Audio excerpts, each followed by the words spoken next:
दिनांक 14/2/26 रोजी रात्री 10 ते 15 चे सकाळी 7 वाजेपर्यंत आपण बघाल स्टेशनला सिद्धी मसाला आणि ड्रायफ्रूट नावाचे दुकान आहेत. आणि दुसरं NI3 स्पोर्ट्स हे दुकान आहे आणि दुसरं बंधन बँक आहे. त्या तिघांचे जे सिद्धी मसाल्याचे 3 शटर होते.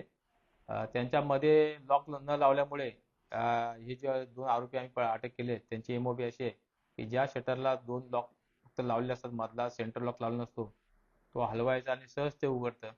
असं त्यांनी त्या दुकानामध्ये सिद्धी दुकानामध्ये 12,000ची व दुसऱ्या NI स्पोर्ट्समध्ये 2,000 आणि बंधन बँकेची ही झालेली आहे फक्त प्रयत्न झालेला आहे.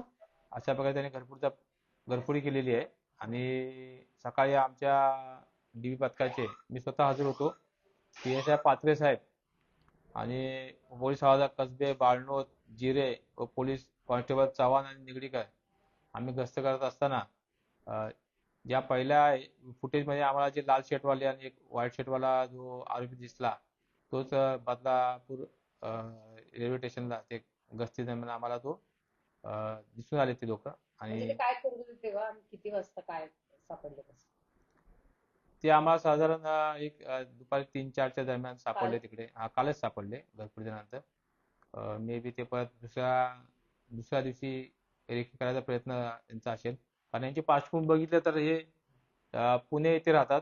फरासखाना पोलीस स्टेशनच्या अंतर्गत त्यांच्यावर गुन्हे आहेत. असे पुण्याला यांचे एक 10 गुन्हे यांच्यावर रजिस्टर आहेत. अत्यंत सराईत आहे दोघ जण. हे तिथे राहतात, रेल्वे स्टेशनला वर राहतात, परत झोपतात तिथे. तिथे बघतात आजूबाजूला आज घरफोडी झाली, काय माल भेटला नाही, मग परत दुसऱ्या दिवशी तिथेच करतात. असा त्यांचा कयास असावा. आणि आम्ही दुपारी आम्हाला ते आढळून आले, त्यांना आम्ही ताब्यात घेतलं. सेम फुटेजवरून आम्हाला